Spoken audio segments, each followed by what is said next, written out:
Hello दोस्तों। उम्मीद है आप सब अच्छे होंगे। तो आज set number 5 UP triple S C PET practice के लिए लेकर आई हूँ। तो फटाफट से एग्जाम पास हो चुके हैं, बस 14 दिन ही रह गए हैं एग्जाम के। तो मैं आपका क्विक रिवीजन करा रही हूँ इन क्वेश्चंस के थ्रू, ताकि आपको 1 घंटे के अंदर 60 से 70 क्वेश्चन जो आपके हैं कंप्लीट हो सके। ठीक है, तो चलिए फटाफट शुरू करते हैं और एग्जाम में जी तोड़ मेहनत के साथ फटाफट लग जाते हैं। आपने कितनी तैयारी की है? अब आपका सिलेबस खत्म करने का टाइम आ चुका है, तो अब आप अपनी कॉपी किताबें सब किनारे कर लीजिए और अब रिवीजन का टाइम है। So please practice practice and revision, इसके अलावा आपको कुछ नहीं करना है। ठीक है, तो चलिए शुरू करते हैं पहले क्वेश्चन के साथ। फटाफट रिवीजन करेंगे ताकि विद इन टाइम आपके सारे क्वेश्चन कंप्लीट करा जा चुके। ठीक है, चलिए पहले क्वेश्चन के साथ चलते हैं। तो निम्नलिखित में से कौन सी जोड़ी जो है गलत है, आपको बताना है कौन सी गलत है। तो सीधा आंसर पे आती हूँ। तो अकबर अकबर अकबर के समय आए थे रॉल्फ फिच। ठीक है, ये सही है उत्तर। दारा शिको के समय मनुची। जहांगीर के समय सर टॉमस रो। और शाहजहां के समय जूडॉन। ठीक है, तो ये चारों ही सही हैं, जैसे लिखे हुए हैं ये वैसे ही सही है। ठीक है, तो जो रॉल्फ फिच है ये कब आए थे, फटाफट से बताते हैं। तो ये 1583। अगर बात हो रही है अकबर का टाइम, तो ये अकबर के टाइम, तो ये इनका टाइम क्या था, 1591। ठीक है, जो अकबर का टाइम था उसके बीच में ये किस सन में आए थे, 1583 से 1591 के बीच में आए थे। और ये फतेहपुर सीकरी और आगरा पहुंचने वाला पहला अंग्रेज व्यापारी था। ये याद रखिएगा कि फतेहपुर सीकरी पहुंचने वाला ये पहला व्यापारी था।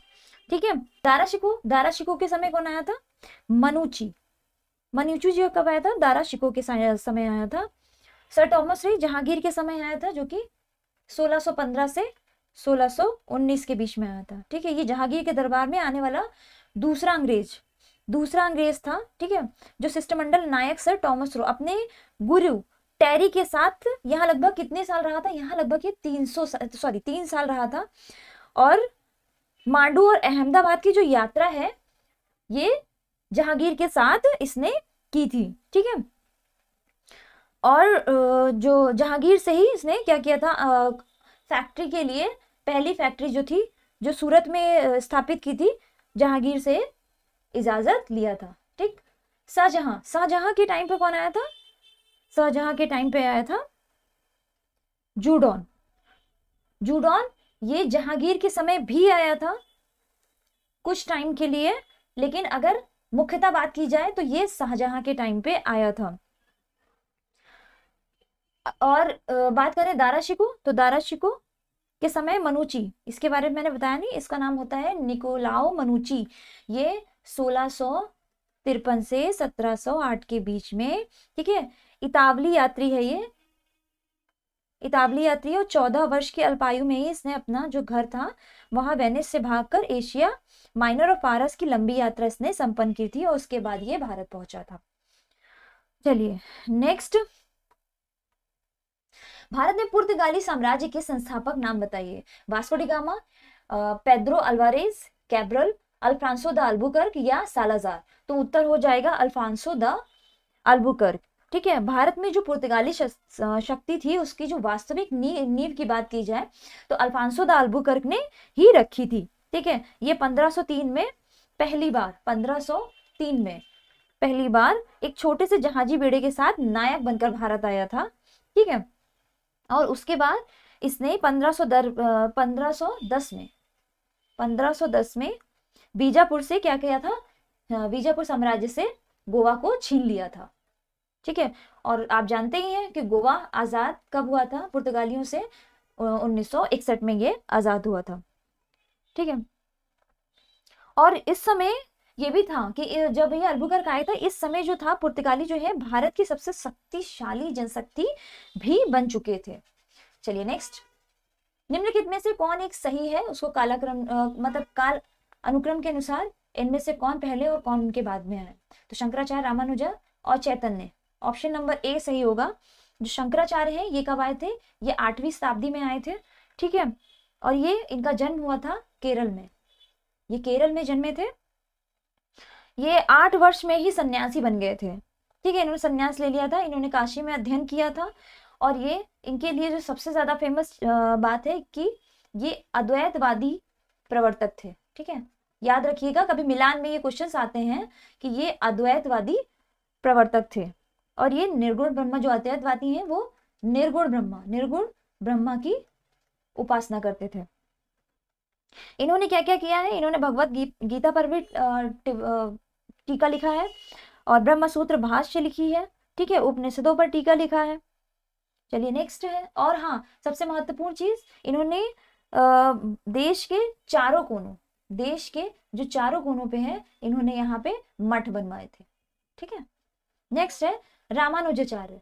रामानुजाचार्य की बात की जाए तो ये 1017 में जन्मे थे, इनका जन्म जो है 1017 में हुआ था, ठीक है। और ये किसके इनके विचार विशिष्टाद्वैतवाद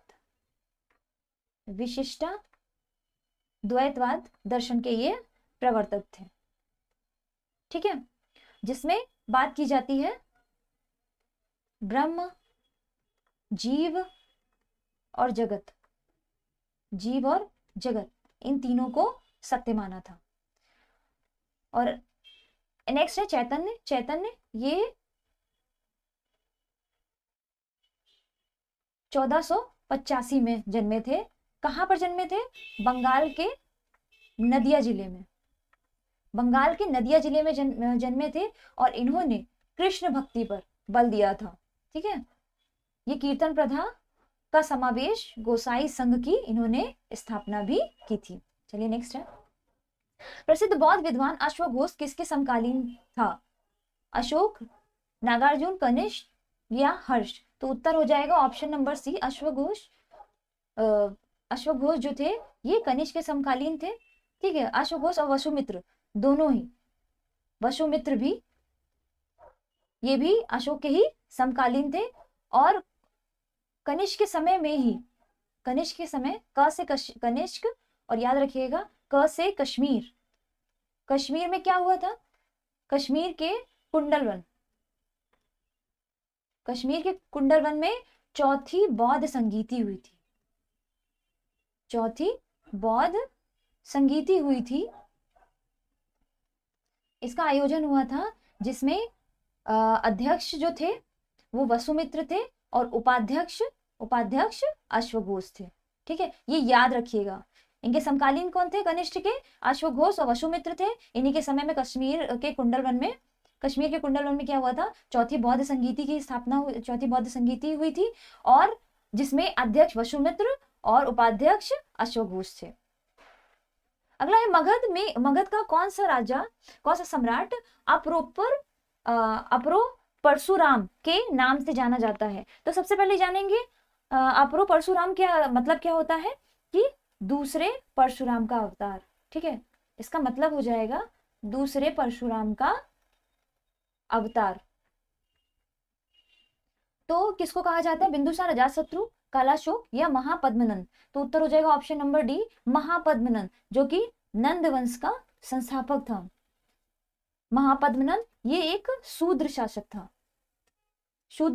था, ठीक है। और इसीलिए इसको क्यों दूसरे परशुराम का अवतार इसलिए कहा जाता था कि इसने जो क्षत्रियों का जो विशाल साम्राज्य है, ठीक है, क्षत्रियों को इसने, जिस तरह से परशुराम जी ने क्षत्रियों को समाप्त कर दिया था, उनकी पीढ़ियों को समाप्त किया था, उसी तरह से इसने भी क्षत्रियों का नाश करने वाला इसको कहा जाता है, ठीक है। और इसने कौन कौन सी उपाधि ली थी? एक राट और एक छत्र, इसकी उपाधि भी धारण की थी। निम्नलिखित में से किस कानून ने पहली बार भारत में एक क्रियाशील विधान परिषद का सृजन किया? तो उसका उत्तर क्या हो जाएगा? Option number C, charter act 1853। 1853 में कार्यपालिका तथा विधायी जो शक्तियां थी उनको पृथक करने का एक निश्चित कदम उठाया गया था, ठीक है। कार्यपालिका और विधायी शक्तियां। अच्छा, जो ये और एक्ट है 1793, 1813, 1833 की, अगर आप मेरे पूरे प्रैक्टिस सेट किए हुए हैं तो मैंने इसमें इन सबका एक्सप्लेनेशन ऑलरेडी दे चुकी हूँ, तो मैं यहाँ समय आपका बर्बाद नहीं करूंगी। वहां से जाके आप ये फटाफट वो प्रैक्टिस सेट में देख लीजिएगा, ठीक है, वहां से आपको इसके आंसर्स भी मिल जाएंगे। तो चार्टर एक्ट 1853 में कार्यपालिका और विधायी शक्तियां, इनको दो भागों में बांटा गया था। ठीक है, और भारत के लिए एक पृथक विधानसभा की व्यवस्था भी इसमें की गई थी। अच्छा, विधान परिषद में 12 सदस्य होते हैं। कौन कौन से? उस टाइम पे 12 सदस्य थे। कौन कौन से? Commander in chief, governor general, governor general की परिषद के साथ 4 सदस्य, और कौन था? 6 सभासद विधानसभा के, विधान परिषद के सदस्य थे। ठीक है, और इस एक्ट के द्वारा ही पहली बार क्या किया गया था? क्रियाशील विधानसभा का निर्माण भी किया गया था। विधान परिषद का निर्माण भी किया गया था। नेक्स्ट है, निम्नलिखित में से कौन INA अधिकारी कैप्टन PK सहगल, कैप्टन शाहनवाज खान तथा कैप्टन GS ढिल्लों के मुकदमे में उनके बचाव पक्ष में आए? भूला भाई देसाई, मदन मोहन मालवीय, डॉक्टर सैफुद्दीन किचलू या डॉक्टर वासुदेव मावलकर? तो इसका उत्तर हो जाएगा ऑप्शन नंबर ए, भूला भाई देसाई। भूला भाई देसाई जो थे, ठीक है, INA पे जो मुकदमा चला था उनके सदस्यों पर, उसकी जो बचाव पक्ष कौन लेकर आया था? भूला भाई देसाई लेकर आए थे। ठीक है, भारतीय राष्ट्रीय कांग्रेस ने आजाद हिंद फौज बचाव समिति का गठन किया था। जो भारतीय राष्ट्रीय कांग्रेस थी, ठीक है, उसने क्या किया था? इसने आजाद हिंद फौज, ठीक है, फौज बचाव समिति, इसका क्या किया था? गठन किया था। ठीक है, और इनको तथा रिहा कर दिए गए फौजियों को आर्थिक सहायता देने, उसमें कहा क्या गया था कि उसमें जो की जाएगी, जो फौजियों को रिहा किया जाएगा उनको आर्थिक सहायता देना, उनके लिए रोजगार की व्यवस्था करना। ठीक है, और आजाद हिंद फौज राहत तथा जांच समिति भी बनाई गई थी इसके अंतर्गत। और ये लाल किले में ये ऐतिहासिक मुकदमा जो शुरू हुआ था, इसको भूला भाई देसाई द्वारा इसका बचाव पक्ष रखा गया था, जो कि एक वकील थे। ठीक है, जिसमें सफरू काटजू और आसफ अली उनके सहायक थे। ठीक है, सफरू काटजू और आसफ अली, सफरू काटजू और आसफ अली जो थे, ये इनके सहायक सदस्य थे। ठीक है, और कार्यवाही के पहले दिन ही नेहरू भी वकीलों की पोशाक पहनकर अदालत में क्या थे? मौजूद थे। गांधी जी ने सविनय अवज्ञा आंदोलन कब अंततः स्थगित किया? 1930, 1932, 1933 या 1934 में? तो सविनय अवज्ञा आंदोलन शुरू कब हुआ था? शुरू हुआ था जब नमक आंदोलन तोड़ा गया था। कहाँ पर? दांडी में। ठीक है, दांडी नामक जगह पे जब नमक आंदोलन अंग्रेजों द्वारा चलाया गया, जो नमक पे कर था, उसके प्रति जो विद्रोह किया था, किसने? गांधी जी ने किया था, और साबरमती से शुरू किया था तथा दांडी पे इसको खत्म किया था, नमक हाथ में उठाकर। और जब ये खत्म किया तो उसी के बाद से वहां से क्या हुआ था? सविनय अवज्ञा आंदोलन 1930 में क्या हुआ था? शुरू हुआ था। ठीक है, और ये 5 मार्च 1931 गांधी इरविन समझौते के बाद, ठीक है, इस आंदोलन को क्या किया गया था? रोक दिया गया था। और गांधी जी ने दूसरे गोलमेज सम्मेलन 1932, जो सेकेंड गोलमेज सम्मेलन जो हुआ था, ठीक है, 1932 में। पहला कब हुआ था? पहला गोलमेज सम्मेलन 1931, 5 मार्च। ठीक है, सेकेंड गोलमेज सम्मेलन 1932 में हुआ था। ठीक है, जिसमें दूसरे सविनय अवज्ञा आंदोलन को आरंभ कर दिया गया था। ठीक है, और सरकारी दमन के कारण इसको कब खत्म किया गया था? इसको 1934, फाइनली 1934 में इसको मतलब अंतिम रूप से क्या किया गया था? स्थगित कर दिया गया था। तो उत्तर, क्वेश्चन अगर पूछा जाएगा कि आंदोलन कब स्थगित किया गया था, तो आप उत्तर लगाएंगे 1934। ठीक है, जो पूर्णतः समाप्त हुआ था वो 1934 में हुआ था। इंकलाब जिंदाबाद का नारा किसने दिया था? चंद्रशेखर आजाद, राम प्रसाद बिस्मिल, भगत सिंह या लाला लाजपत राय? तो जब इन पे मुकदमा चल रहा था तब इन्होंने क्या किया था? इंकलाब जिंदाबाद का नारा लगाते हुए अदालत में प्रवेश किया था। ठीक है, और साम्राज्यवाद मुर्दाबाद, सर्वहारा जिंदाबाद, इंकलाब जिंदाबाद, ठीक है, इस तरह के नारे लगाते हुए अदालत से बाहर आए थे। अच्छा, इंकलाब की जो रचना, मैं किसकी बात कर रही हूँ ये आप समझ गए होंगे। अगर नहीं समझे हैं तो समझ जाइए, इसका उत्तर होगा ऑप्शन नंबर सी, यानी कि भगत सिंह ही हैं जो जब ये पकड़े गए थे और इन पे मुकदमा चलाया गया था, तो उस दौरान ही अदालत में जाते हुए इन्होंने इंकलाब जिंदाबाद का नारा दिया था और बाहर ऐसे ही निकले थे। ठीक है, लेकिन इंकलाब जिंदाबाद जो है, इस शब्द की रचना जो किसने की थी? मोहम्मद इकबाल ने। ठीक है, मोहम्मद इकबाल ने इसकी रचना की थी और पहली बार इस नारे के रूप में भगत सिंह ने प्रयोग किया था। ठीक, चलिए नेक्स्ट है,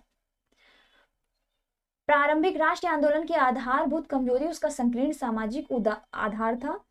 कारण इसका आपको कारण और कथन बताना है, ठीक है।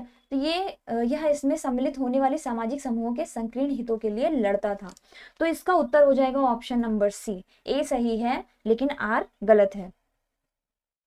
जो राष्ट्रीय आंदोलन थे, ठीक है, इनकी प्रारंभिक जो आधारभूत कमजोरी है, इसका संकीर्ण सामाजिक आधार क्या आधार था, क्योंकि इसमें जो प्रारंभिक दौर में उदारवादी नेतृत्व, जिसमें कौन कौन थे उदारवादी में, मैंने आपको बताया था दो गुटों में बढ़ गए थे, जिसमें थे उदारवादी और उग्रवादी, ठीक है। उग्रवादी में सबसे ज्यादा नाम किसका लिया जाता था, लाल बाल पाल, और उदारवादी में आते थे नौरोजी, मतलब दादा भाई नौरोजी। शॉर्ट में लिख रही हूँ, ठीक है, ना ही इतना स्पेस है और ना ही इतना समय है कि आपको इतना लिख लिख के पढ़ाया जाए, ठीक है। तो फटाफट रिवीजन करना है। तो महादेव गोविंद रानाडे, ठीक, गोपाल कृष्ण गोखले और फिरोज शाह मेहता, ये सब क्या थे, ये उदारवादी विचारधारा के थे, और ये सब उच्च वर्गीय भी थे, ठीक है। और हाँ, बनर्जी, सुरेंद्र नाथ बनर्जी भी इसमें सम्मिलित थे। उग्रवादी बताया गया है लाल बाल पाल, ठीक है। लेकिन उदारवादी जो नेतृत्व सामाजिक समूह के संकीर्ण स्वार्थों के लिए नहीं लड़ता था, ठीक है, बल्कि क्या करता था, ये अशिक्षित जनता में चेतना जगाना चाहता था।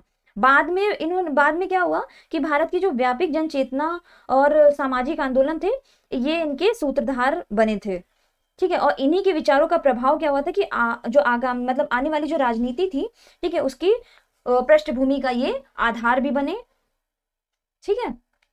चलिए नेक्स्ट है, पार्क लैंड वनस्पति विशेषता है उष्णकटिबंधीय वनों की, सबाना की, प्रेरीज की या पंपास की। हमें बताना है इसका उत्तर क्या होगा। तो इसका उत्तर होगा पार्क लैंड वनस्पति सबाना की विशेषता है, ठीक है। तो जो सबाना कहाँ पाई जाती है, उष्णकटिबंधीय घास के मैदान है ये सबाना, जो कि अफ्रीका, ठीक है, अफ्रीका में पाए जाते हैं, ठीक है। उत्तर हो जाएगा हमारा अफ्रीका। इसके अलावा प्रेरीज घास के मैदान कहाँ पाए जाते हैं, यूएसए यानी कि संयुक्त राज्य अमेरिका में, पंपास अर्जेंटीना, ठीक है, अर्जेंटीना में पाए जाते हैं पंपास के घास के मैदान। चलिए अब बात करते हैं कुछ और, जैसे कि कंबोज, ठीक है, ये क्वेश्चन आ सकते हैं, इसलिए मैं आपको इसका थोड़ा सा डिटेल में बता रही हूँ कि कंपोज जो है ये ब्राजील में पाया जाता है। ब्राजील कहाँ है, ब्राजील भाई दक्षिण अमेरिका में है, ठीक है। इसके अलावा लानोस कहाँ पा जाएंगे, वेनेजुला और कोलंबिया, ठीक है, वेनेजुला और कोलंबिया, ये भी दक्षिण अमेरिका में है, ठीक। प्रेरीज में बता ही चुकी हूँ, पंपास हो गया। बेल्ट कहाँ पाई जाती है, बेल्ट पाई जाती है साउथ अफ्रीका, ठीक है, साउथ अफ्रीका। अफ्रीका जो ऐसा होता है यहाँ नीचे, ये साउथ अफ्रीका होता है, तो ये साउथ अफ्रीका में पाई जाती है बेल्ट, ठीक है। डाउन्स हमें पाए जाते हैं ऑस्ट्रेलिया, ठीक है। ऑस्ट्रेलिया में कौन से घास के मैदान पाए जाते हैं, डाउन्स, ठीक है। और ये न्यूजीलैंड में भी पाए जाते हैं, याद रखिए, यह न्यूजीलैंड में भी पाए जाते हैं। स्टेपी की बात की जाए तो ये रूस में पाए जाने वाले घास के मैदान, याद रहेगा। चलिए नेक्स्ट है, भूकंपों की तीव्रता मापी जाती है रिएक्टर पैमाने में, डेसिबल पैमाने में, पीएच पैमाने में या सेल्सियस पैमाने में। तो जो भूकंपों की तीव्रता है उसको रिएक्टर पैमाने में नापा जाता है, ठीक है। डेसिबल जो है ये ध्वनि का मात्रक है, ध्वनि तीव्रता मापने की इकाई, ठीक है। और पीएच में क्या होता है, ये किसी मतलब विलयन की क्या बताता है, अम्लीयता और क्षारीयता बताता है, ठीक है। 7 पे क्या होता है, ये उदासीन होता है। 7 से ऊपर होता है प्लस में तो ये क्षारीय होगा, और अगर माइनस में होगा 7 से, ठीक है, तो अम्लीय। और रक्त का जो खून है वो कैसा होता है, वो हल्का क्षारीय होता है और उसका पीएच मान क्या होता है, 7.4 होता है। याद रहेगा। चलिए, अच्छा सेल्सियस, सेल्सियस पैमाना किसका होता है, ये ताप का होता है। ठीक है, क्वेश्चन है, इसमें सूची मिलानी है। ठीक है, तो चलिए बताते हैं, शुरू करते हैं मिलान से। तो ये बाल्को जो है ये कोरबा में है। बाल्को, बाल्को कहाँ है, कोरबा में। बाल्को एल्युमिनियम कंपनी कोरबा में है। हिंडाल्को, हिंडाल्को रेणुकूट में। ठीक है, तो बाल्को ए का 2, ए का 2 और बी का 4, बी का 4। ठीक है, और किसी में ऑप्शन मिल रहा है नहीं, तो उत्तर हो जाएगा ऑप्शन नंबर बी। इसके अलावा सी का 1, सी का 1 इंडियन एल्युमिनियम कंपनी, ये कहाँ पे है, हीराकुंड में। ठीक है, हीराकुंड, हीराकुंड कहाँ है, उड़ीसा, उड़ीसा में है। और नालको, नालको बचा कोराकुट, ये भी उड़ीसा में है। ठीक है, ये भी उड़ीसा में है। चलिए नेक्स्ट है, निम्न में से कौन सही सुमेलित नहीं है, गर्म जल का स्रोत और अवस्थिति। ठीक है, आपको ये बताना है इसमें से कौन सा जो है वो सही से मिलान नहीं है। तो मणिकरण हिमाचल प्रदेश, ज्वालामुखी जम्मू कश्मीर, अनहोनी ठीक है मध्य प्रदेश, या तप्त पानी उड़ीसा।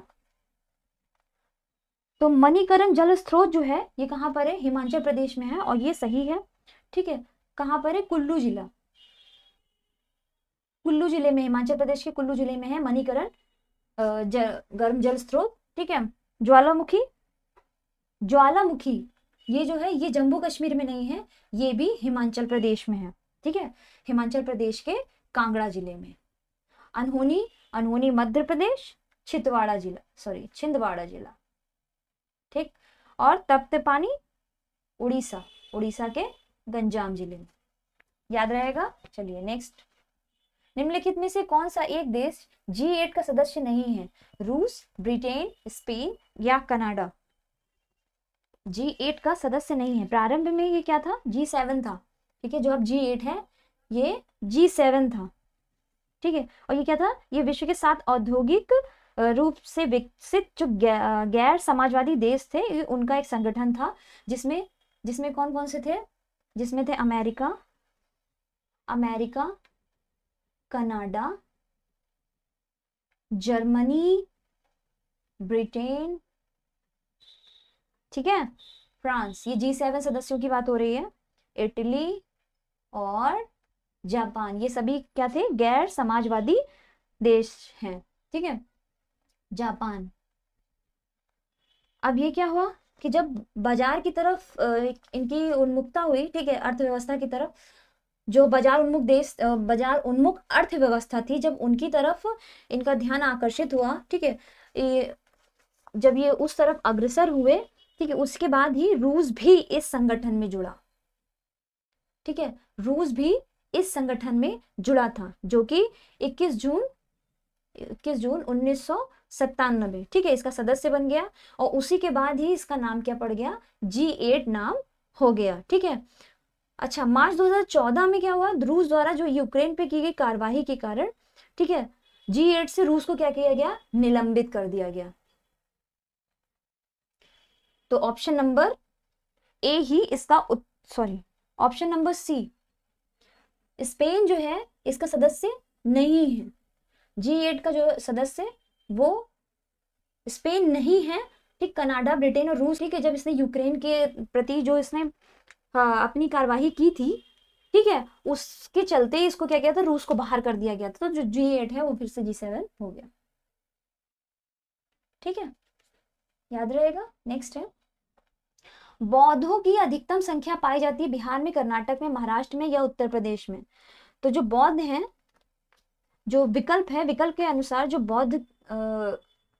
बौद्ध की जो संख्या है वो महाराष्ट्र में, ठीक है, महाराष्ट्र में सबसे ज्यादा पाई जाती है। लेकिन 2011 की जनगणना के अनुसार सबसे ज्यादा जो बौद्ध हैं वो कहाँ पर हैं, सिक्किम में है, सिक्किम में है। इसके बाद कहाँ पर है, अरुणाचल प्रदेश में है। उसके बाद मिजोरम, ठीक है, और 4th नंबर पे आता है महाराष्ट्र। 4th नंबर पे सबसे ज्यादा बौद्ध जो है वो महाराष्ट्र में पाए जाते हैं। ऑप्शन में ये नहीं थे तीनों, ठीक है, इसलिए इसको उत्तर क्या मानेंगे हम, महाराष्ट्र मानेंगे। लेकिन अगर ऑप्शन होगा तो उत्तर ही हमारा सिक्किम लगाया जाएगा। ठीक है, नेक्स्ट है 2005 2 और 6 में प्रारंभ की गई भारत निर्माण योजना का अंग निम्नलिखित में से कौन नहीं है? ग्रामीण आवास, ग्रामीण स्वच्छता, पेयजल, ग्रामीण सड़क। ठीक है, इसका उत्तर क्या हो जाएगा? तो इसका उत्तर हो जाएगा ऑप्शन नंबर बी, ग्रामीण स्वच्छता जो है वो भारत निर्माण योजना का अंग नहीं है, जबकि ग्रामीण आवास, पेयजल और ग्रामीण सड़क ये तीनों ही भारत निर्माण योजना के अंग हैं। ठीक है, तो 16 दिसंबर 2005 उस टाइम पे प्रधानमंत्री कौन थे? मनमोहन जी। ठीक है, मनमोहन जी, जिनके द्वारा उदारवादी विचार जो था इन्हीं का था।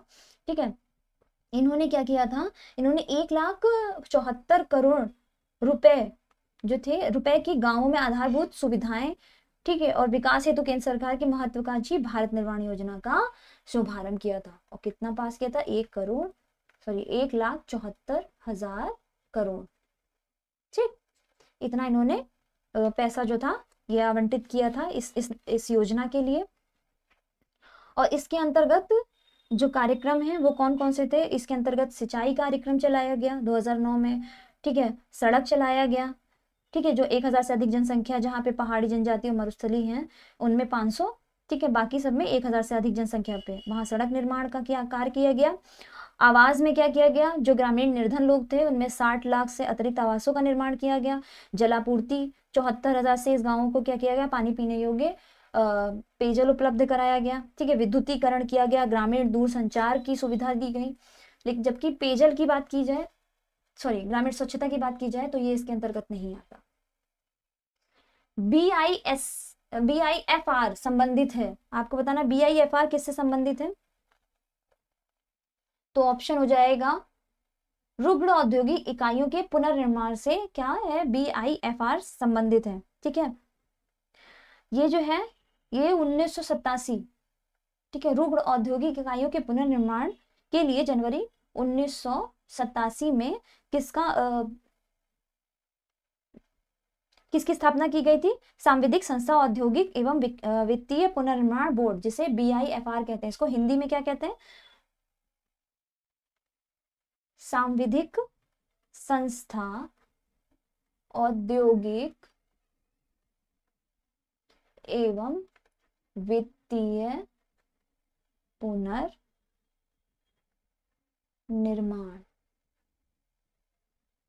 ठीक है, इसको क्या कहा जाता है? सांविधिक संस्था औद्योगिक एवं वित्तीय पुनर्निर्माण बोर्ड, BIFR।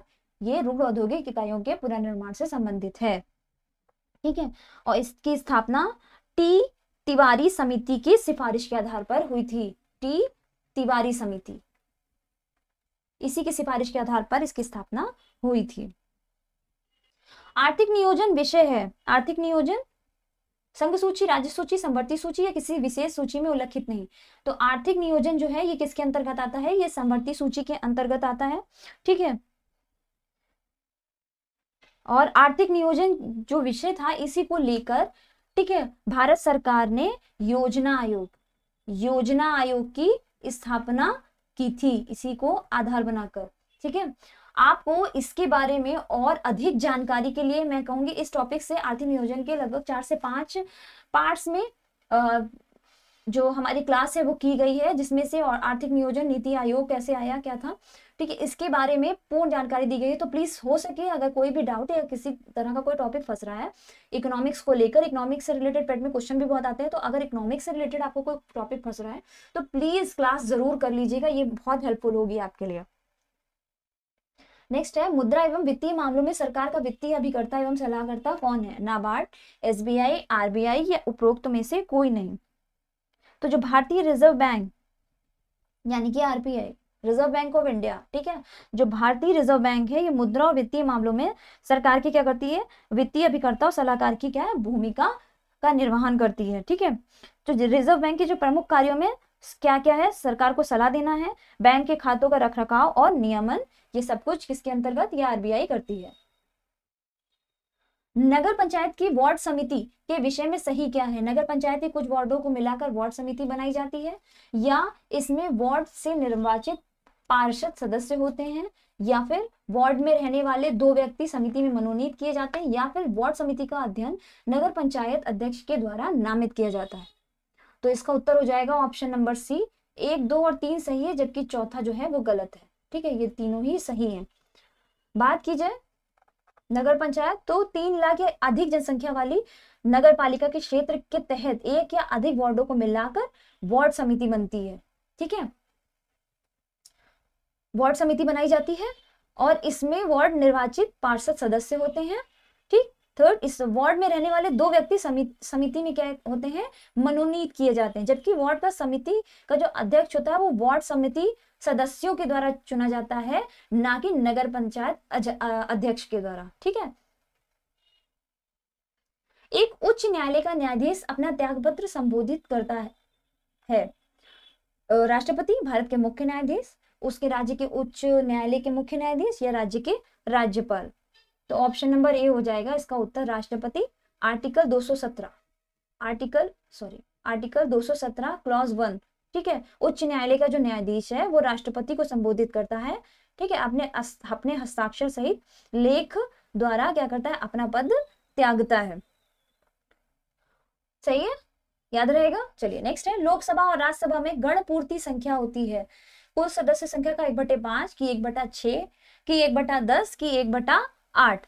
तो उत्तर हो जाएगा ऑप्शन नंबर सी, कुल सदस्य संख्या का 1/10 से। ठीक है, लोकसभा और राज्यसभा में 1/10 से जो होते हैं जो गणपूर्ति, ये कौन से आर्टिकल के अंतर्गत है? अनुच्छेद 100, आर्टिकल 100। ठीक है, और इसके उपखंड 3 मतलब क्लॉज 3 में, जब तक संसद विधि द्वारा अन्यथा उपबंध ना करे तब तक संसद मतलब लोकसभा और राज्यसभा के प्रत्येक सदन का अधिवेशन संचालित करने के लिए गणपूर्ति सदन के कुल सदस्य उनका जो 10वां भाग है वह होगा। ठीक है, और संविधान के अनुच्छेद 100 के क्लॉज 4 में इसमें क्या कहा गया है कि सदन के जो अधिवेशन संचालन होता है उसमें आवश्यक गणपूर्ति के अभाव में सभापति अथवा अध्यक्ष, ठीक है, उस समय कार्य करने वाले जो व्यक्ति का यह कर्तव्य होगा, चाहे वह सभापति हो चाहे वह अध्यक्ष हो, ठीक है, उसका क्या कर्तव्य होगा कि वह सदन को स्थगित कर दे या फिर अधिवेशन को तब तक के लिए निलंबित कर दे जब तक गणपूर्ति नहीं हो जाती है। ठीक है, चलिए नेक्स्ट है, निम्नलिखित में से भारत में मौलिक कर्तव्य कौन सा है? न्यायपालिका से कार्यपालिका पृथक्करण, हमारी मिलीजुली संस्कृति की समृद्ध विरासत को संरक्षित करना एवं महत्व प्रदान करना, बच्चों के लिए मुफ्त एवं अनिवार्य शिक्षा, छुआछूत की परंपरा को समाप्त करना। तो उत्तर हो जाएगा ऑप्शन नंबर बी, हमारी मिलीजुली संस्कृति की समृद्ध विरासत को संरक्षित करना एवं प्रदान करना। ठीक है, तो सरदार स्वर्ण सिंह समिति के अनुसार सिफारिश पे 42वें संविधान संशोधन 1976 में एक नया भाग जुड़ा था। कौन सा भाग? भाग 4 क। ठीक है, ये स्थापित किया गया था और इसमें था अनुच्छेद 51 का, जिसमें मूल कर्तव्य के संबंध में बताया गया है। ठीक है, और उसके अनुसार भारत के प्रत्येक नागरिक का यह कर्तव्य होगा कि जिसमें कौन कितने मूल कर्तव्य थे? मूलतः 10 आए थे, उसके बाद 11वां जुड़ा था। ठीक है, तो टोटल कितने थे? टोटल थे 11। 11वां शिक्षा संबंधित 21A जुड़ा था। ठीक है, तो टोटल थे 11। ठीक है, इसमें क्या क्या किया गया है कि संविधान का पालन करें, उसके आदर्शों, संस्थाओं और राष्ट्रध्वज या राष्ट्रवाद का आदर करें, स्वतंत्रता के लिए हमारे राष्ट्रीय आंदोलन को प्रेरित करने वाले और उच्च आदर्शों को हृदय में संजोए रखें और उनका पालन करें। इस तरह से 11 क्लॉज थे इसके अंतर्गत। ठीक है, जिसमें से एक था कि हमारी संस्कृति की समृद्ध विरासत को संरक्षित करना एवं उसको महत्व प्रदान करना। ठीक है, नेक्स्ट है, भारतीय संविधान की 11वीं अनुसूची संबंधित है पंचायती राज से, नगरपालिका से, केंद्र राज्य संबंधों से या उपरोक्त में से कोई नहीं। तो इसका उत्तर हो जाएगा ऑप्शन नंबर ए, पंचायती राज से। ठीक है, पंचायती राज 11वीं अनुसूची।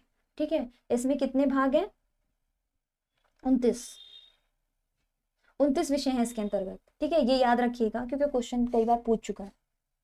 9 और 9 2 को जोड़ के क्या बनता है 11, ठीक है, तो ये 11वीं अनुसूची के अंतर्गत आ जाएगा। और इसमें इसमें विषय कितने हैं 29, ठीक। तो 11वीं अनुसूची जो कि कब आई थी 73वां संविधान संशोधन 1992 जो कि लागू कब हुआ था 24 अप्रैल 1993 से ये प्रभावी हो गया था, ठीक है। भाग 9 और अनुसूची 11 में पंचायती राज व्यवस्था की बात की गई है। 29 विषय हैं इसके अंतर्गत, याद रखिएगा, ठीक। निम्नलिखित में से कौन सा वायु प्रदूषण का एक जैव सूचक है फर्न, लाइकेन, मनी प्लांट या अमरबेल? तो उत्तर हो जाएगा लाइकेन, ठीक है। लाइकेन प्रकृति तथा मनुष्य के जीवन में बहुत ही महत्वपूर्ण कार्य करता है, ठीक है। ये दो पूर्णतः भिन्न वनस्पतियों किन से किससे बनता है, शैवाल और कवक से, ठीक है। ये कवक से बना होता है। SO2 के संपर्क में आने में ही मर जाता है। SO2 मतलब सल्फर डाइऑक्साइड। चलिए नेक्स्ट है, लार निम्नलिखित में से किसके पाचन में सहयोग करती है, स्टार्च, प्रोटीन, रेसे या वसा? तो इसका उत्तर हो जाएगा ऑप्शन नंबर ए स्टार्च, ठीक है। लार जो है वो स्टार्च को पाचन करने में सहयोग करती है, ठीक है। हमारा भोजन में जो प्रक्रिया शुरू होती है, ठीक है, वो कहाँ से शुरू होती है, मुंह से। क्वेश्चन है, लार निम्नलिखित में से किसके पाचन में सहयोग करती है, स्टार्च, प्रोटीन, रेशे या वसा? तो उत्तर हो जाएगा स्टार्च। हमारे भोजन का जो पाचन है वो कहाँ से शुरू होता है, वो मुंह से ही शुरू होता है, ठीक है। और लार जिसमें सबसे महत्वपूर्ण का जो स्टार्च को है ये पाचन करता है इसका, ठीक है। होता क्या है, लार में 2 एंजाइम पाए जाते हैं। कौन कौन से पाए जाते हैं, टाइलिन और लाइसोजाइम। ये दो एंजाइम पाए जाते हैं, ठीक है। जिसमें से जो टाइलिन होता है, टाइलिन क्या करता है, उपस्थित मंड यानी कि स्टार्च को माल्टोस शर्करा में क्या करता है, विभाजित कर देता है। और फिर माल्टेज नामक एंजाइम माल्टोस शर्करा को ग्लूकोज में परिवर्तित कर देता है। और लाइसोजाइम क्या करता है, ये जीवाणु को नष्ट करता है, ठीक है। पृथ्वी की आयु का मापन निम्न में से किस विधि द्वारा किया जाता है, कार्बन डेटिंग विधि, जैव तकनीकी विधि, जैव घड़ी विधि या यूरेनियम विधि? इसका उत्तर हो जाएगा ऑप्शन नंबर डी, यूरेनियम विधि, ठीक है। पृथ्वी की जो आयु का मापन है उसके लिए सर्वोत्तम विधि कौन सी है, यूरेनियम विधि है, ठीक है। कार्बन डेटिंग जो है ये पौधों की उम्र का पता लगाता है, कार्बन डेटिंग ये पौधों की उम्र का। और जैव तकनीकी द्वारा वनस्पति और जैविक तत्वों के उन्नतीकरण के लिए प्रयोग की जाने वाली एक तकनीक है। नेक्स्ट, निम्नलिखित में से किसके निर्माण में फिनॉल का उपयोग किया जाता है, PVC के, नायलॉन या पॉलिस्टाइरीन या बेकेलाइट? तो इसका उत्तर हो जाएगा ऑप्शन नंबर डी, बेकेलाइट, ठीक है। बेकेलाइट के निर्माण में फिनॉल का उपयोग किया जाता है और ये फॉर्मेल्डिहाइड के परस्पर अभिक्रिया द्वारा क्या होता है, प्राप्त होता है। फॉर्मेल्डिहाइड की जो प्रक्रिया होती है, ठीक है, ये उसके द्वारा प्राप्त होता है। और इसमें क्या होता है, मग, बाल्टी, कंघी, इलेक्ट्रॉनिक उपकरण के कैबिनेट जैसे कि स्विच, प्लग, ठीक है, ये सब क्या है, बनाए जाते हैं। आकाश नीला दिखाई देता है, प्रकाश प्रकीर्णन, हवा के प्रकीर्णन, धूल के कणों के प्रकीर्णन या पानी के कणों के प्रकीर्णन के द्वारा?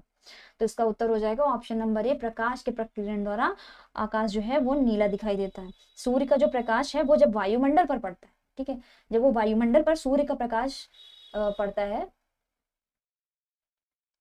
सूर्य का प्रकाश पड़ता है, गुजरता है, तो वायुमंडल में जो उपस्थित धूलकण है, ठीक है, वो विभिन्न दिशाओं में क्या होते हैं, फैल जाते हैं, ठीक है। इसी को ही क्या कहा जाता है, प्रकाश का प्रकीर्णन कहते हैं। अच्छा, बैगनी रंग का जो प्रकीर्णन है वो सबसे ज्यादा होता है, जबकि जो लाल रंग का प्रकीर्णन है वो सबसे कम होता है, ठीक है। बैगनी रंग का प्रकीर्णन ज्यादा होने से ही आकाश जो है वो नीला दिखाई देता है, ठीक। और तरंग दैर्ध्य में अगर बात की जाए तो तरंग दैर्ध्य में जो बैंगनी रंग है वो सबसे कम होता है, जबकि लाल रंग की तरंग दैर्ध्य सबसे अधिक होती है। याद रहेगा। चलिए, पृथ्वीराज रासो किस कवि की रचना है, बताना पृथ्वीराज रासो किस कवि की रचना है। तो पृथ्वीराज रासो चंद्र बरदाई द्वारा रचित, चंद्र बरदाई, ठीक है, चंद्र बरदाई द्वारा रचित है पृथ्वीराज रासो, ये इनका महाकाव्य है, ठीक है। और ये हिंदी का प्रमाणित पहला महाकाव्य भी है, ठीक है। इसे सर्वश्रेष्ठ महाग्रंथों की उपाधि में इसको रखा गया है। अच्छा, अगर बात की जाए अन्य राज्यों की, तो सारंगधर इनके द्वारा रचित कौन सी है, हम्मीर रासो। हम्मीर रासो किसके द्वारा लिखी गई है, सारंगधर द्वारा, ठीक है। नरपति नाला की कौन सी है, नरपति नाला की है बीसल देव, ठीक है। यह एक श्रृंगारिक कृति है। और जगनिक की है परमाल रासो किसकी है, जगनिक की, ठीक। नेक्स्ट है लोहा मानना, मुहावरे का अर्थ क्या होगा। लोहा मानना यानी कि किसी की श्रेष्ठता को स्वीकार करने के अंतर्गत लोहा मानना मुहावरे का अर्थ आता है। जबकि पराजय स्वीकार करना, ठीक है, घुटने टेकना या बुद्धिमान होना या अक्ल का पुतला होना, सॉरी, पराजय स्वीकार करने के अंतर्गत मतलब घुटने टेकना, ठीक है। वही बुद्धिमान होना मतलब अक्ल का पुतला होना, ठीक है। ये मुहावरा होगा इसका। चलिए नेक्स्ट है, निम्नलिखित में से प्रश्न में 4 विकल्पों में उस विकल्प का चयन करें जो संधि का विकल्प सही है, ठीक है।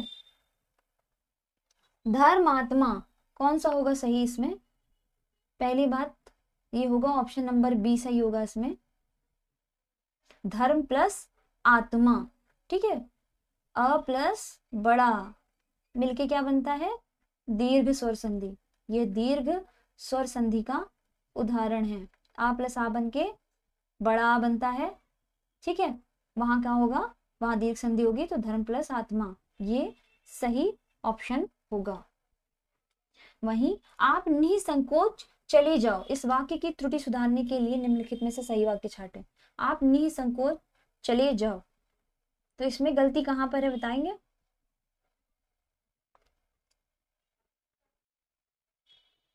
तो इसका उत्तर हो जाएगा ऑप्शन नंबर सी। आप जो है, ठीक है, आप जो है ये आदर पूर्वक सर्वनाम है।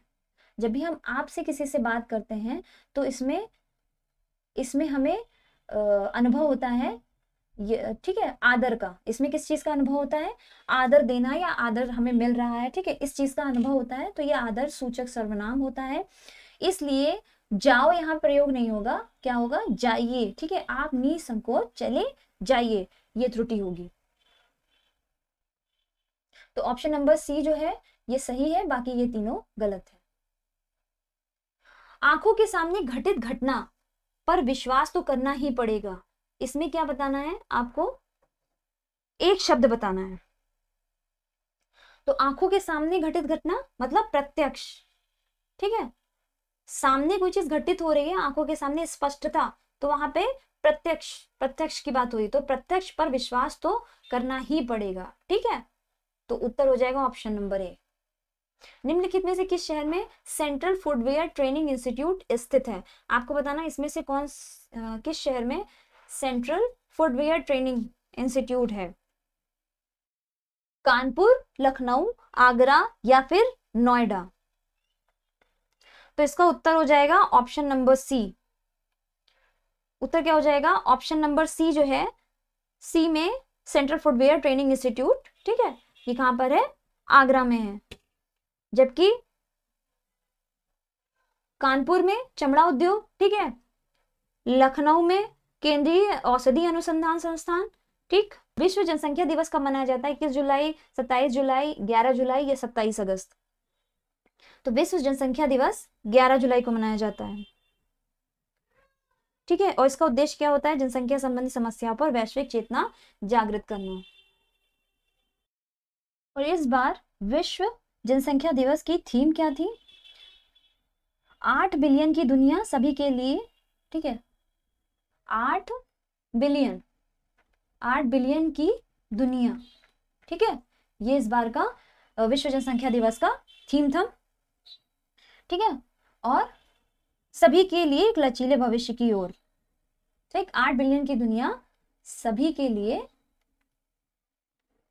एक लचीले भविष्य की ओर, ये जनसंख्या दिवस का आदर्श वाक्य था। भारत में नृत्य, नाटक और संगीत के विकास को बढ़ावा देने के लिए निम्नलिखित में से कौन अकादमी जिम्मेदार है? ललित कला, साहित्य अकादमी, राष्ट्रीय नाटक स्कूल या संगीत अकादमी? तो आपको बताना है इसका उत्तर क्या हो जाएगा। जिसका उत्तर हो जाएगा ऑप्शन नंबर डी, जो संगीत अकादमी है, ये भारत में नृत्य, नाटक और संगीत के विकास को बढ़ावा देने के लिए, ठीक है, इसकी स्थापना कब हुई थी? इसकी स्थापना हुई थी 31 मई 1952। कहां पर हुई थी? दिल्ली में। ठीक है, दिल्ली में इसकी स्थापना हुई थी और दिल्ली के रविंद्र भवन में इसकी स्थापना हुई थी। ठीक है, और यह मंत्रालय संस्कृति मंत्रालय के अधीन है। ये मंत्रालय किसके अंतर्गत है? संस्कृति मंत्रालय। ठीक है, याद रहेगा। अगर कोई डाउट हो तो आप कमेंट सेक्शन में पूछ सकते हैं। ठीक है, और ये जो संस्था है ये फेलोशिप और पुरस्कार भी प्रदान करती है। अच्छा, ललित कला अकेडमी, ललित कला अकेडमी की बात की जाए तो इसकी स्थापना 1954 में हुई थी। ठीक है, वहीं साहित्य अकेडमी, ठीक है, साहित्य अकेडमी की स्थापना 1955 में हुई थी। चलिए नेक्स्ट है, निम्नलिखित में से कौन सा विषय मीथेन के उत्सर्जन का स्रोत नहीं है? मोटर वाहन, पशु वाहन, धान के खेत या गन्ने के खेत? तो इसका उत्तर हो जाएगा ऑप्शन नंबर ए, मोटर वाहन। मोटर वाहन जो है ये मीथेन के उत्सर्जन का स्रोत नहीं है। मीथेन क्या मीथेन ये एक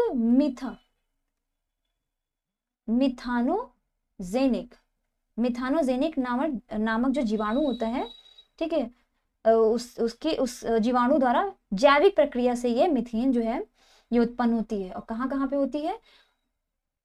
ये धान के खेत में होती है, ठीक है, गन्ने के खेत में होती है, ठीक, पशुधन में होती है। ठीक है, चलिए नेक्स्ट है सौर मंडल की उत्पत्ति से संबंधित उनमें से कौन सा सिद्धांत सही ढंग से मेल खाता है?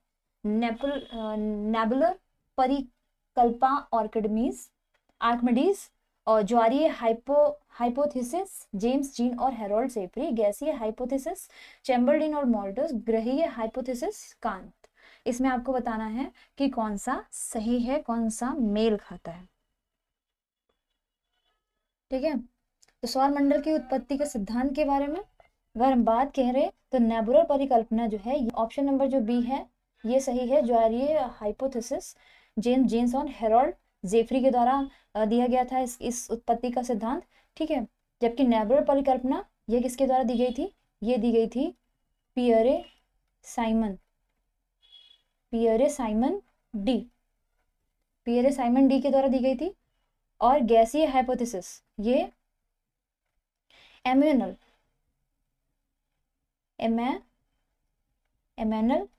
ठीक है, स्वेडनबर्ग इनके द्वारा दी गई थी। जबकि ग्रहीय हाइपोथेसिस की बात करें तो ये थॉमस सी चैम्बरलिन, ठीक है, इनके द्वारा इस सिद्धांत का प्रतिपादन किया गया था। चलिए नेक्स्ट, भारतीय राज्यों में मुद्रा बिल होने के लिए एक बिल को कौन प्रमाणित करता है? राज्य विधानसभा का अध्यक्ष, राज्य वित्त मंत्री, राज्य का राज्यपाल या उच्च न्यायालय के मुख्य न्यायाधीश? तो आपको उत्तर बताना है इसमें से कौन सा है। तो केंद्र में मुद्रा बिल, ठीक है, होने के लिए किसी बिल को लोकसभा अध्यक्ष तथा राज्य में मुद्रा बिल होने के लिए किसी बिल को राज्यसभा विधानसभा अध्यक्ष प्रमाणित करता है। ठीक है, तो उत्तर हो जाएगा ऑप्शन नंबर ए। तो राज्य विधानसभा का जो अध्यक्ष होता है वो भारतीय राज्य में मुद्रा बिल को प्रमाणित करता है। ठीक है,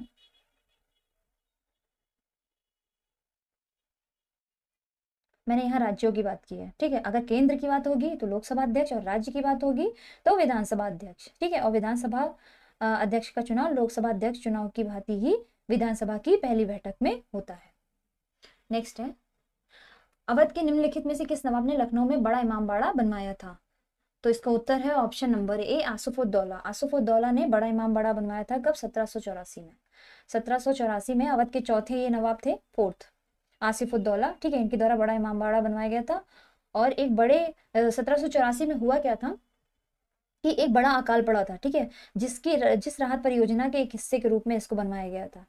ठीक, बस ये प्रक्रिया होता क्या था कि मतलब उच्च वर्गीय लोग जो थे, जब उनको धन देने के लिए आसिफुद्दौला ने कहा तो इन्होंने लेने से मना कर दिया। इन्होंने कहा कि ये हमारे मतलब गौरव के खिलाफ है। तो इस वजह से इन्होंने रात के अंधेरे में उच्च वर्गीय लोग कार्य करते थे, जबकि दिन के उजाले में जो निम्न वर्गीय मजदूर वर्ग थे वो कार्य करते थे। ठीक है, नाइट फ्रैग द्वारा जारी वेल्थ रिपोर्ट 2022 में भारत की रैंक क्या थी?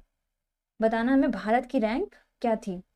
तो नाइट फ्रैग, ठीक है, कि द वेल्थ रिपोर्ट के नवीनतम संस्करण के अनुसार 2021 में विश्व स्तर पर अरबपतियों की जो आबादी थी वो सबसे अधिक मामले में भारत जो था वो तीसरे स्थान पर था।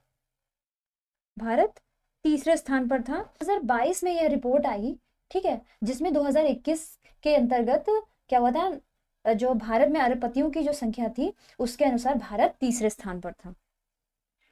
ठीक है, जिसमें क्या है कि इसमें भारत में 2021 में 11% सालाना बढ़कर 145 अरबपति 11% सालाना बढ़कर भारत में कितने 145 अरबपति हो गए हैं। ठीक है, जो एशिया पैसिफिक क्षेत्र में सबसे अधिक प्रतिशत है भारत में। नेक्स्ट है, अंतरराष्ट्रीय मानसून परियोजना कार्यालय IMPO का उद्घाटन किस स्थान पर किया गया है? IIT दिल्ली, मद्रास, IITM पुणे या IIT रुड़की? तो इसका उत्तर हो जाएगा option number C, IITM Pune. ठीक है, तो केंद्रीय पृथ्वी विज्ञान मंत्री जो थे डॉक्टर जितेंद्र ने 28 फरवरी 2022 को राष्ट्रीय विज्ञान के अवसर पर राष्ट्रीय मानसून परियोजना कार्यालय का शुभारंभ किया। ठीक है, और इसकी शुरुआत 5 साल के लिए अंतरराष्ट्रीय मानसून परियोजना कार्यालय और भारतीय उष्ण देशीय मौसम विज्ञान संस्थान जी की IITM पुणे में संचालित होगा। 192 संयुक्त राष्ट्र सदस्य देशों द्वारा 2030 एजेंडा के एक भाग के रूप में अपनाए गए 17 सतत विकास में लक्ष्य सूची में भारत का स्थान क्या है? तो सतत विकास रिपोर्ट में 2021 में भारत को 120वीं रैंक, भारत को 120वीं रैंक, ठीक है, गया है। और इसको 100 में से कितने स्कोर मिले हैं? 60.07। ठीक है, पिछले साल भारत की रैंक 117 थी और सूचकांक में फिनलैंड शीर्ष पर था। नेक्स्ट है, जेट एयरवेज के नए मुख्य कार्यकारी अधिकारी के रूप में किसे नियुक्त किया गया? संजीव कपूर, विनोद कन्नन, अजय सिंह, अश्विनी लोहानी? इसमें से उत्तर क्या हो जाएगा? उत्तर हो जाएगा option number A, Sanjeev Kapoor. ठीक है, जेट एयरवेज के CEO के तौर पर संजीव कपूर को चुना गया है। Option number A, Sanjeev Kapoor 4 अप्रैल से जेट एयरवेज के CEO का इन्होंने पदभार संभाल लिया है। ठीक है, और इससे पहले ओबरॉय होटल के प्रेसिडेंट ये रह चुके हैं। नेक्स्ट है, जीवन बीमा निगम LIC के मुख्य वित्तीय अधिकारी CFO के रूप में CEO मुख्य वित्तीय अधिकारी, हाँ CFO, ठीक है, के रूप में किसे नियुक्त किया गया? विनय कुमार वर्मा, सुनील अग्रवाल, पंकज जैन या सुप्रिया बख्शी? तो इसका उत्तर हो जाएगा option number B, Sunil Agarwal. ठीक है, LIC के सुनील अग्रवाल को मुख्य वित्तीय अधिकारी CFO नियुक्त किया गया है। ये पहली बार LIC ने इन्हें बाहरी व्यक्ति को मतलब ये पहली बार है ऐसा कि LIC ने किसी बाहरी व्यक्ति को CFO नियुक्त किया है। हाल ही में किस IIT द्वारा नैनो पार्टिकल विकसित किया गया? IIT Delhi, IIT Bombay, IIT Kharagpur या IIT कानपुर? तो ऑप्शन नंबर डी इसका उत्तर हो जाएगा, IIT कानपुर द्वारा नैनो पार्टिकल विकसित किया गया है। ठीक है, और IIT कानपुर के शोधकर्ताओं ने एक बायोडिग्रेडेबल नैनो पार्टिकल बनाया जिसका उपयोग फसलों को बैक्टीरिया और फंगल बीमारियों से बचाने के लिए रसायन आधारित कीटनाशकों के विकल्प में रूप में इसको चुना गया। नेक्स्ट है, निम्नलिखित में से कौन सी एयरलाइंस सौर ईंधन का उपयोग करने वाली दुनिया की पहली एयरलाइंस बन गई है? स्विस इंटरनेशनल एयरलाइंस, सऊदी अरब एयरलाइंस, संघाई एयरलाइंस या अमीरात एयरलाइंस? तो इसका उत्तर हो जाएगा option number A, Swiss international airlines जो है ये अपनी उड़ानों को बिजली देने में मदद करने के लिए सौर विमानन ईंधन यानी कि सन टू लिक्विड ईंधन का उपयोग करने वाली पहली एयरलाइंस बन चुकी है। ठीक है, उत्तर हो जाएगा ऑप्शन नंबर ए। भारतीय एक्सल लाइफ इंश्योरेंस के ब्रांड एम्बेसडर के रूप में किसे चुना गया? तो भारतीय एक्सल लाइफ इंश्योरेंस ने राष्ट्रीय पुरस्कार विजेता अभिनेत्री विद्या बालन को अपना क्या बनाया है? ब्रांड एम्बेसडर बनाया है। ठीक है, ये ब्रांड एम्बेसडर के रूप में भारतीय एक्सल लाइफ इंश्योरेंस के hashtag do the smart thing champion को बढ़ावा देने में क्या करेंगी? मदद करेंगी। नेक्स्ट है, डिजिटल बैंकिंग संचालन के लिए किस बैंक ने नितिन चुग को उप प्रबंधक निदेशक नियुक्त किया है? तो भारतीय स्टेट बैंक ने, ठीक है, भारतीय स्टेट बैंक यानी ऑप्शन नंबर बी, भारतीय स्टेट बैंक ने डिजिटल बैंकिंग संचालन को चलाने के लिए उज्जीवन स्मॉल फाइनेंस बैंक के जो ये पूर्व सीईओ हैं नितिन चुग को उप प्रबंधक निदेशक के रूप में नियुक्त किया गया है। ठीक है, और यह 3 साल के लिए नियुक्त किए गए हैं। चलिए याद रहेगा। भारत की स्वदेशी ऑटोमेटेड ट्रेन प्रोटेक्शन का नाम क्या था? ऑटोमेटिक ट्रेन प्रोटेक्शन, इसका नाम बताइए क्या है? शक्ति, कवच, सुरक्षा या कांति?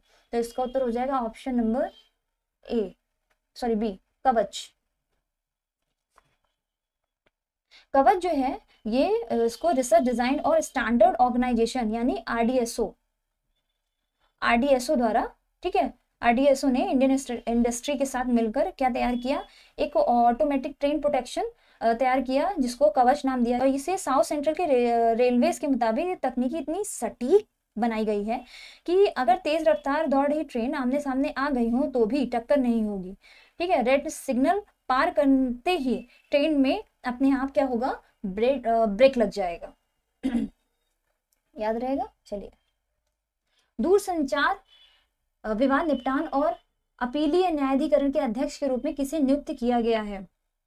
तो इसका उत्तर हो जाएगा option number C, D N Patel. D N Patel को भारत सरकार ने, दिल्ली उच्च न्यायालय के मुख्य न्यायाधीश हैं ये, ठीक है, इनको दूरसंचार विवाद निपटान और अपीलीय न्यायाधिकरण के अध्यक्ष के रूप में नियुक्त किया है।